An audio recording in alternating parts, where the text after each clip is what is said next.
Hey anglers, it's Al, the Hitman Sims with the Connecticut Fishing Recon Report. The freshest reports online. Brought to you by blackopsfishing.com. Real undercover fishing. And the first recon report comes to us from Fishing Factory 3 in Middletown. Andrew reports back from his Block Island fishing trip where he says an excellent bonito bite is going on. And he also banged a lot of black sea bass on the block's west side. Fluke fishing has slowed way down in close, but more doormats are being caught in deep water, 80 to 100 feet. If you want your chance at a double-digit fish, Black Point is the place to point your boat. The current standings in the 2013 Fluke tournament are first, second, and third. First, 11.85 Steve Barron. Second, 10.25 Bill Morrissey. Third, 9.5 Roger Humphreys. These are the standings for as of now. The striped bass fishing has slowed down locally and remains predominantly a nighttime game, but anglers that have been able to manage a haul of fresh bunker have had decent success finding hungry stripers at Long Sand Shoal and Bartlett's Reef. The bunker remains good around the mouth of the Connecticut River, but has been moving in and out of the river, and it's been no easy task to find them. Blue crabs have taken over the lower Connecticut River, and seems like we're having another banner year. In addition to blue crabs, snapper blues have also invaded the lower Connecticut River. Next recon report comes to us from Connecticut Outfitters in Wethersfield. Largemouth bass fishing, still generally good to very good in most lakes and rivers. It goes hot and cold with all the changing weather patterns, cold fronts, and high pressure systems. Mornings and evenings are still best, and night fishing should remain good for several more weeks, so don't pack in the top water baits yet. This time of year, bass may hit any of your favorite lures. Most of the bigger largemouths that came in this week have been on jigs and top water lures. Fishing just off the weed lines or humps and bumps in 8 to 12 feet of water has worked well for several anglers we heard from this week. Gardner Lake gave up a 6-pound LMB to a gent fishing off the boat launch on a Texas rig black power worm.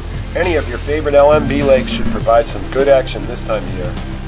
Smallmouth bass. Gardner Lake still giving up SMBs for anglers fishing around the rock piles and drop-offs, especially right around Minnie Island. The Hitman went out to sample this action and had good results, tossing a 4-inch black wacky worm for SMBs to 2 pounds and a largemouth pushing 3 pounds. Channel catfish. Channel cat's good at Bolton Lake, and Mohegan Park Pond has been very good in the last week. Pike fishing, fair to good. Still a bunch of hammer handles coming out of Patchogue Pond. Buzzbait, spinnerbait, spoons, inline spinners, creek chubs are all well-known pike catchers. I talked to a couple who caught several pike from their kayaks in the Salmon River Cove recently, and the Hitman caught an 8-pound pike on a whole live bluegill that was dropped down in hopes of a catfish. Trout fishing. River levels are low and the water's warm. Trout have slowed right down to nothing at Black Ledge. Salmon River is giving up a few fish here and there, but there's lots of bait fish in the way now, making it tough for the worm dunkers. The lakes and ponds are still fair to good. Trout fishing. Coventry Lake, East Twin Lake, and Highland Lake have been good for the trollers. Also, reports from Beach Pond around the causeway have been good. The Connecticut River's running clear and the fishing in general is very good. Smallmouth bass, very good north of Hartford. Plastic baits, wacky worms, swim shads, Kai-Tak jigs are all taking the SMBs. Catfish on the river is excellent. Fish on and the Hitman caught 19 cats between 5 and 11.11 pounds while fishing the Portland Catfish Tournament. Fish on took 3rd place in that event. Marine.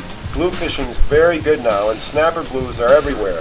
Niantic River, Jordan Cove, 4 Mile River, and Lieutenant River are all hot spots for snapper blues. Snapper poppers and castmasters are the best lures for these tasty fish. Porgy fishing, very, very good, literally everywhere. Giant porgies are even taking baits meant for fluke. The spindle at Bartlett's is a well-known scup hole to try your luck at. Fluke. They're still hanging in there, but they're all in deeper water now. Fishing's been good at Black Point recently. Stripers have slowed down in the last week due to all the crazy moon tides, but that should change soon. And the next recon report comes to us from Hillier's Tackle in Waterford. The crazy moon tides causing strong currents slowed down fishing a bit in the last week, but things started picking up again yesterday, 8/22. Starting with fluke, they're still around, but the biggest fish are coming in from the Black Point area, and fishing deep in 80 or over is the best way to go. Some sea bass are being caught with the fluke rigs as well. Porgies are in thick and are very good size this year. Bartlett's at the Spindle is a good place to stock up on scup for the frying pan. Sea bass. Mostly shorts locally, but guys are getting some bigger fish in deeper waters south of Fisher's Island and around Cerebus Shoal. Look for striped bass on topwater at Bartlett's or on the local reefs with live bait. It's much better at night right now. Blues are in very good. You can find them hitting from the surface to the bottom at the race and on local reefs and off the jetties and beaches. Snapper blues are in thick in all the salty rivers. Jordan's Cove has been a good spot for getting a mess of tasty snapper blues. And the next recon report comes to us from the Fish Connection. The big news is Bonita. They're starting to show, and there have been reports of fish around Block Island, Race Point, and occasional popping up right off of Bluff Point. Porgies are in very good, and it's easy to find a productive area. And the fish are big. Shorebound anglers are doing well at Fort Trumbull and Bluff Point. Bass slowed down a bit in the race due to the many schools of bluefish in that location, but seem to have picked up a bit on the local reefs. Nighttime is the right time. Thames River has snapper blues, small bass, blue crabs, and bunker early in the mornings in the harbor.